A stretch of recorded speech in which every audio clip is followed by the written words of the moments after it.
Alright mga kajokes, good morning, good morning, good morning. At kagigising ko lang mga kajokes, alas 6 pasado na ng umaga mga kajokes. At sinumpong yung aking tuhod ngayon. Ito, may bayani din tayo. May bayani tayo. Bayaning Manny Pacquiao. Ito, si Mr. Joxy, sir. Joxy Margatines. Mga kajokes, sinumpong. Walang yung bungad ng umaga dito sa bahay ko dito sa Cavite mga kajokes. Sinumpong kasi kahapon. Ilang araw na ba ako hindi nakainom ng aking vitamins? Tatlong araw na. Tapos kahapon bago ako umalis, nagmalasugi kami, ilaw. Di ba madugo 'yun mga kajokes, bawal 'yun, ano yung tawag nun? Yung malansa. Ayun, napakain ako ng marami nung kinilaw. Nakita niyo naman doon sa video nung una kong in-upload. Wala lumpo ko ngayon mga kajokes. Yung tuhod ko ngayon, yan Hindi naman siya, ito namaga na dito mga kajokes. Yun yung tuhod Ito hindi na to ordinaryo namaga Yan. Tapos itong isa naman, yun dito, papunta lukunan. Mamaya, ang pinaka-epektibo talaga na vitamins na binibili ko dito lang dito lang, wala akong makita niya sa Panabo kasi yung dito lang ako bumibili doon sa yung pharmacy dito na generic lang kaya dito mamaya bibili ako noon kasi epektibo talaga sa akin yun. Yung sa kasi yung binili ko doon sa Davao, hindi siya masyado kaya yung dito lang magpundo ako ng marami. Mamaya hindi pa ako makalakad mga kajeks, mahirap pa. Ngayon ang ginawa ko ngayon, meron kasi akong dinalang dita na galing sa Zamboanga. Ngayon, dinala ko yung kapatid ko ng marami, tapos ayun binilad nila, so hindi siya nasira. Ngayon nagdala ako dito, ngayon naglaga ako ngayon mga kajokes kasi sabi ng kapatid ko sobrang pait daw kaya hindi daw nila laban. Yan, so, mas mapait pa sa Panyawan. So hindi daw nila maubos-ubos kaagad, pero ginawa nilang maintenance para sa diabetes at sa kidney. Kasi tested na ito mga kajokes kasi yung sa Zamboanga kay Jimar, sabi ni Jimar, yung may kakilala do sila na na may diabetes may taning na, tapos yun ininom nila yung dita ngayon buhay na buhay kaya 3 days lang ang inom niya, buhay na buhay so ngayon nasubukan ko rin nung anak ni Nani Sara QTV kasi meron yung meron yung nahirapan siyang umihi nung panahon na yon nung nandun siya sa Pinyan. Tapos si Justin, nahirapan siyang umihi, tapos parang may halo ng dugo yung pag-ihi niya kasi nga sa kidney ba, sa bato. So matagal na niyang iniinda yon, kaya pasumpong-sumpong lang. Kaya lang nung nandun siya sa tawag nito sa Pinyan, pinainom namin ng ng dita. Isang araw lang inom niya, 3 beses isang araw, tapos pagkakinabukasan, ang gaan na ng ihi niya, wala nang, di na siya umiihi ng dugo, wala na, normal na siya. Tapos ininuman lang niya ng 1.5 araw lang ata yung ininuman niya noon. Wala, hindi na siya umulit, wala na, hanggang ngayon okay na. So parang hindi, parang talagang tested nakita namin kaya ngayon ang ginagawa ko dito, naman ako naglalaga-laga ako. Hinugasan ko muna siya yung balat, tuyo naman na siya tapos inano ko sa rice cooker. Ayan, tayo muna tayo mga kajus, tukod muna tayo sa kasi ang hirap tukod, dalawang tukod pa talaga walang hiya. Yan lang lakad natin ngayon mga kajoks. So yan. Pero yung aking hindi katulad dati na yung talampakan talaga, yung talampakan mahirap talaga kasi hindi mo iapak yun. Pero ngayon, yung tuhod, medyo lang siya. Alam mo yung sa sobrang laro mo, tapos pamaol, ano tawag no? Tawag no sa Tagalog, nakalimutan ko na. Yung gano'n na hindi siya pero mas lamang-lamang lang ng konti yung sakit ng aking naramdaman ngayon. So nakalaga na tayo mga kajik, ito na. Yun naglaga na tayo. Yan, so pwede na siguro to kasi kanina pa yung nag-warm Yan, so bunutin na natin to. Yan, iinom tayo yan, palalamigin lang natin ng konti. Grabe, ano ba yan? Kung kailan nagkaroon ng challenge sa kapag ako nagkasakit, noong una napasma naman ako. Aray ko, lumalagotok yung tuhod. Noong una napasma naman ako. Kasi nung nagtrabaho ako doon sa bahay, ginaganahan ako magtrabaho, tuloy-tuloy lang, tapos hindi ko ramdam yung ano, tapos yung kain ko kasi wala sa oras. Halimbawa umaga, kain ako ng mga alas 9:30. So pagdating ng alas 12, hindi pa ako nagugutom. Pinapalipas ko siya. Tapos pag nagutom na ako, hindi ako makakain kaagad kasi nga bibili pa ako doon sa sa karinderya. Ganoon nangyari. Napasma ako noon. Tapos yun, okay na. Okay na yung pakiramdam ko. Nawala na yung lagnat ko. Yung EP naman. Walang ya. Pero maghahanap talaga tayo dito mga kajoks dito. Ito lang naman mga kajoks yun. Pakita ko sa inyo Wala siyang butas. Ang sabi nung doktor doon sa amin, malawak yung ano na yun yung kilalang ano yun yung clinic na yun pero marami silang doktor doon sa parang korporasyon siya doon na maraming doktor doon na para sa ngipin lang talaga. Ang problema lang, wala lang silang yung x-ray. Ang sabi sa akin, ayaw doon nilang bunutin kasi nga wala naman daw sira, sayang. Which is yun naman ang niila talaga pagka mga dentist, pagka walang sira. Kaya lang, diskumpiyado ako kasi hindi naman nakita sa x-ray. Pero chinik niya talaga, walang butas sa paglito. Ito mga kadyos, Ito. Yung pinakadulo. Wala nang bagang yan Yan tabi-tabi po sa mga kumakain. Pakita ko lang sa inyo. Yan Yan. Isa, dalawa, tatlo. Yung tatlo na yan, parang ano siya, ang problema lang naman dito, yung dito lang nabubugbog siya kasi nga wala na siyang bagang dito na dalawa. Tatlo ata na nabubugbog ko na dalawa. Wala na, so nabubugbog siya. Ganon. Tapos, nadamay na rin yung dalawa na to. Nadamay na rin siya. Kaya ang mangyari nito, maghahanap ako. Kumikirot yun ako. Maghahanap ako ng mapaisrihan. Meron naman akong dentista dito na talagang may record ako simula nung nagpapabunot ako simula na nandito ako sa Manila. Meron ako dito. So, ipacheck ko muna doon sa kanila. Kung meron silang x-ray, mas maganda. Pero kung masagot nila tong kung anong cost nito, doon na lang. Pero kung hindi, wala silang x-ray, hanap tayo ng iba para sure na. Kung kailangan pabunot pabunot na natin to. Kaya lang, pag ipabunot natin to, pagtatawa ako mga Diyos, makikita nyo na to. Yung ano na yan, isa, dalawa, tatlo. Ito, wala yan. Ito lang isa, yung dulo. Bungal na tayo nito. Shoutout pala kay Kuyang Imit, kay Sir Eugene, kay Tita RB, Tita Cecilia, kay May Santos na talagang napaka very supportive. Ang kanyang mga kaibigan ay talagang nandyan na nakaalalay sa lahat ng mga Skyflix sa challenge. Maraming salamat At of course ang Kuyang Imit salamat. At nagpaabot si Kuyang Imit ng suporta para sa akin panggamit ko daw para sa dagdag na panggamit ko para sa aking mga gagawin para sa challenge na to. Salamat Kuyang Imit. At naway okay ka dyan sa iyong kalagayan, malusog palagi at bawal magsakit. At kailangan masaya. So medyo tayo mga ka-jokes mapag-usapan natin to ngayon. Kasi 'di ba ang sabi ni Idol Japper Sniper, kailangan mag-upload kayo ng alauna onward ng auno. So ginawa ko yun mga ka-jokes. Siguro mga alauna or pas na. So, ibig sabihin, pasok na yun. Kasi alauna, basta pagpatak ng alauna, onward, pasok na yun. Ay, sa akin, alauna. Tapos, nagtaka ako sa iba, wala pa silang upload. Sinuli ata, nag-upload na ata, mga alas 6 na ata yun, alas 5. Si Jan Igor, pagka kinabukasan na ata yun. Ang late na nag-upload noon, mas nauna pa ako, si Rigondox. Mga alas 6, alas 7 na ata siya nag-upload noon. Basta hindi siya alauna. Ako ang eksakto talaga alauna. Pataas, wala pang alas 2. Nasa kalagitnaan niya nag-upload ako. Binura ko pa nga yun binura ko pa, pinrivate ko pa kasi unang upload ko, pagtingin ko alas 12 pala, 51. Binura ko kaagad para mamaya ko na i-upload. Sabi ko, mahina ng arangkada nito kasi kumbaga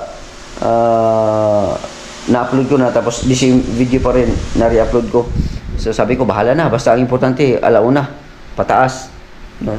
yun, dina-upload ko naman siya. Wala pang kalagitnaan ng alauna at saka alas 2. So, dalawa ang na-upload ko, alauna at saka alas 6 ata yun. Nag-upload ako, so ibig sabihin, sumunod tayo dun sa ano. Pero, meron kasi akong naging kaibigan din mga ka-Diyos, ang sabi nila, ang alauna pala, 5 ng hapon, pababa, pasok pa yan sa, halimbawa, auno ngayon, pasok pa yan sa, di ba, ang cut-off kasi dus kasi yung cut-off eh. Tapos, ang upload mo sa auno, pag mag-upload ka pa yan between simula alas 5 hanggang pababa, pasok pa pala yan doon sa December. Kaya ganun ang nangyari sa akin. 8 lang ang dollar ko. Kasi nakita ko pumasok eh. Nakita ko talaga pumasok eh. Biruin mo, malaki pa ang views ko nun. 70 yung dollar ko noon. Basta mga magkano ba yun? Dollar ko noon.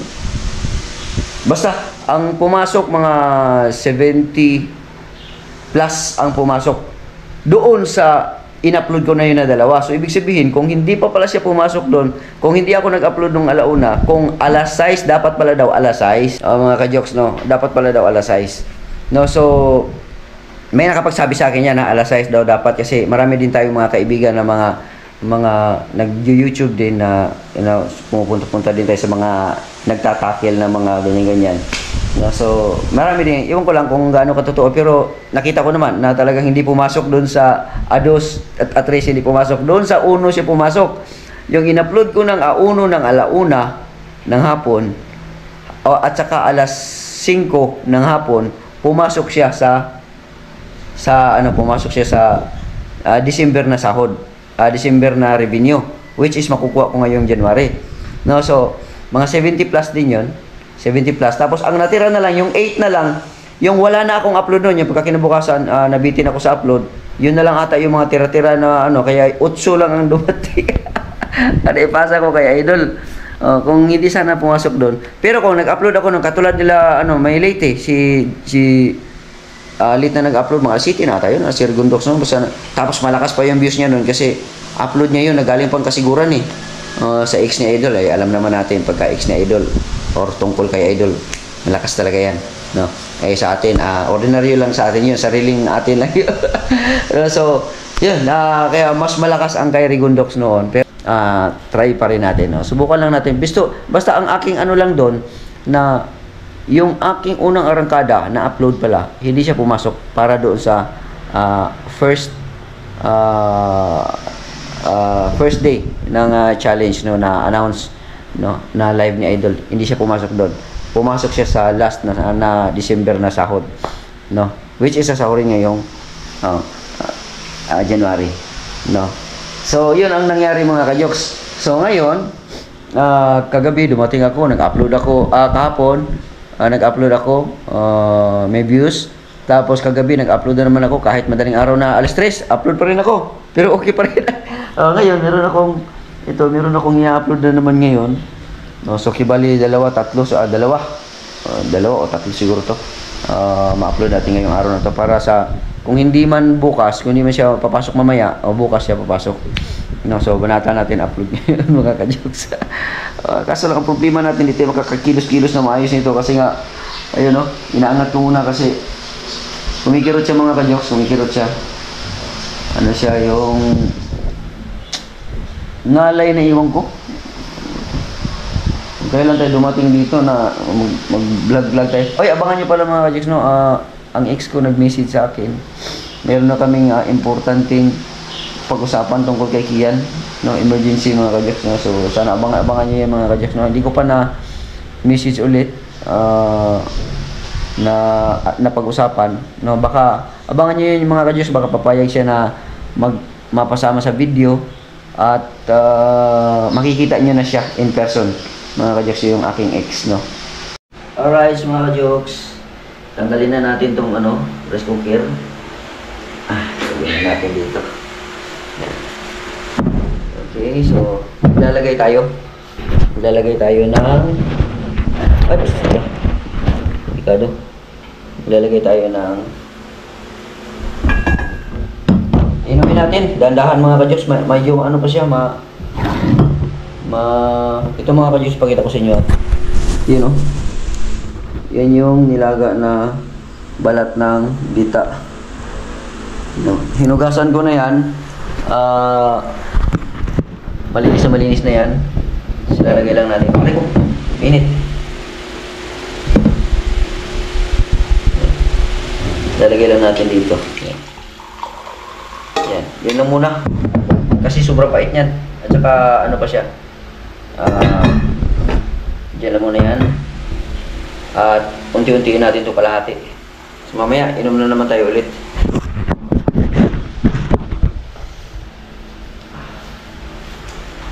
Hirap.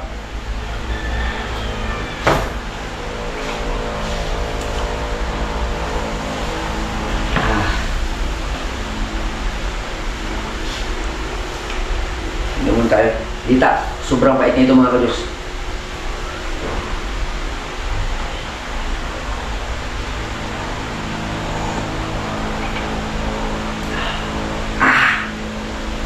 Pait. Pero ano siya, may lasang parang mais. Parang mais ang lasa niya mga Diyos. Pait siya na may parang lasang mais na nilagang mais.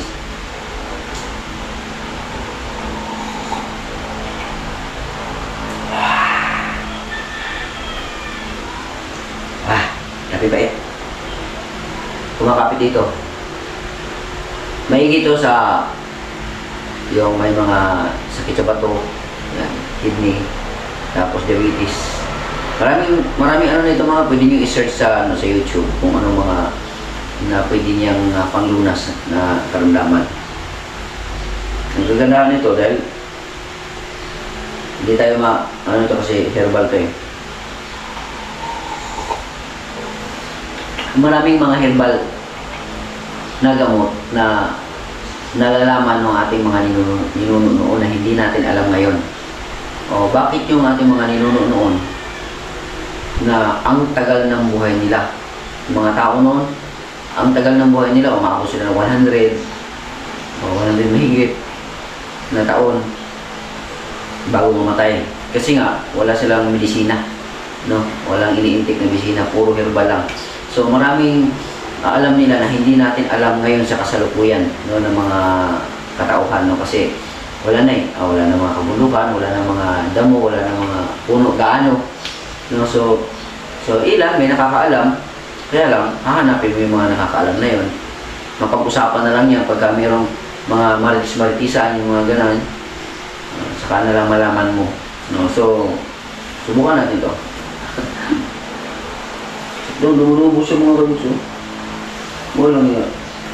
Ito naman, dito sa lukon-lukunan. Pero okay na lang ito kasi naman talampakan. Ang talampakan kasi hindi makaano ang talampakan, hindi makaapang talaga. Hirap. Ubusin ko muna itong kalahati, tapos mamaya ulit kalahati.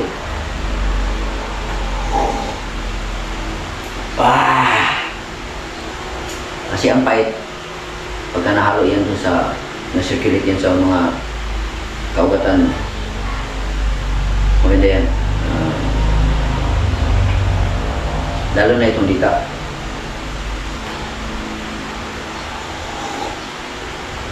Yun ko ba? Bakit? Kung kailan meron tayong challenge, ngayon pa ako nagkasakit. Ito, umiinom ako ng maligamgam. Yung ngipin ko naman, umaano na naman. Ibis na wala na sana.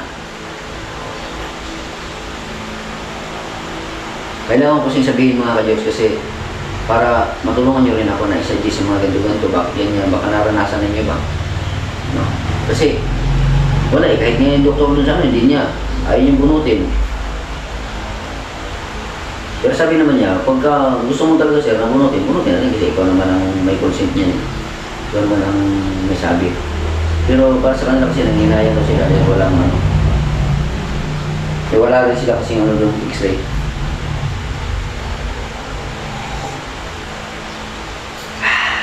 Iniiwas ko na lang dun sa dito.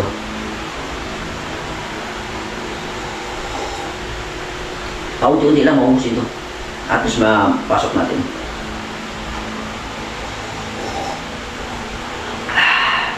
Binilad to ng kapatid ko, binilad. So ibig sabihin, hindi siya masisira na kasi nakabilad na siya eh. Pag maglaga ka, as long as meron pa siyang pipe, pwede mo lagayin ng lagayin.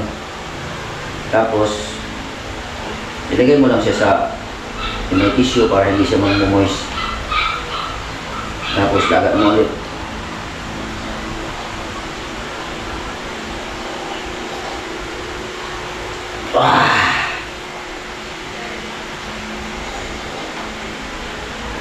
Effective siya mga kayos kasi yung mga gamot-gamot, pag may mga naihi ng dugo, pag may mga gamot-gamot, ang tagal naman ang epekto. Pero yung nakita namin talaga na witness ko talaga, okay ka agad eh. Pagkagabi, okay na kaagad eh. Umaga, tanghali, hapon, uminom. Pagkahapon, pagkagabi, wala na.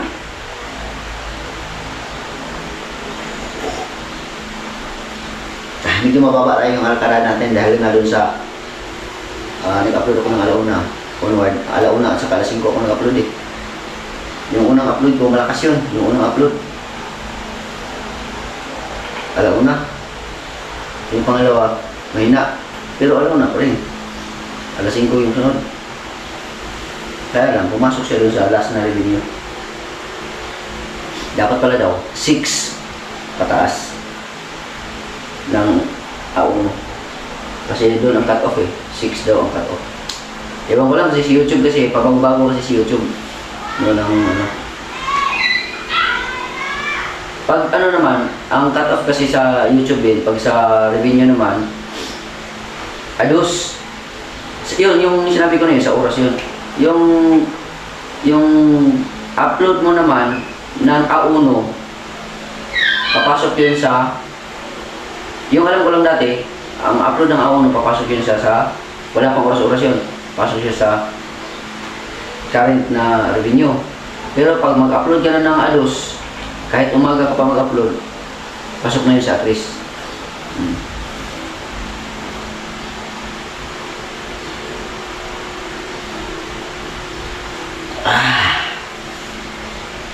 Kaya ganun ang nangyari. Yung nag-upload ng onward, napasok talaga yun. Malakas pa ang views.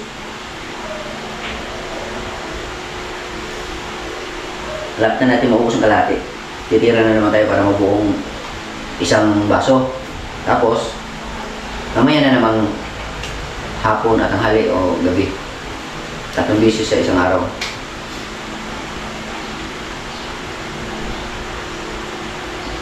Wah!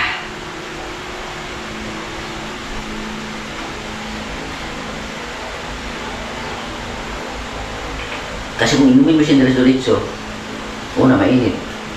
Hindi mo kaya? Pait.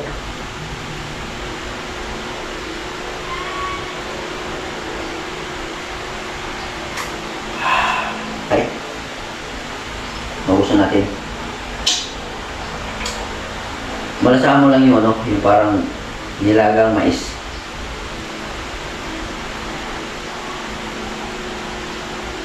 May kunti dagdag tayo.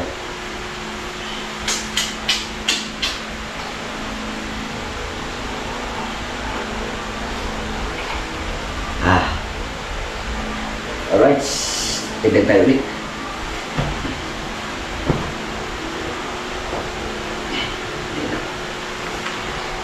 Yan lang.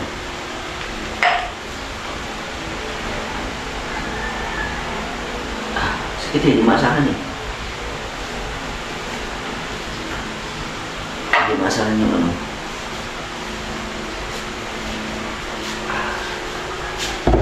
Yan. Dagdag tayo ulit. Kalahati ulit para yung baso. Tapos mamaya tanghali naman, ganun ulit. Yun. Pwede pa ito mamaya. Gracias sa Diyos. Nabusog. Ano? Hindi ko sakit. Napagod ako.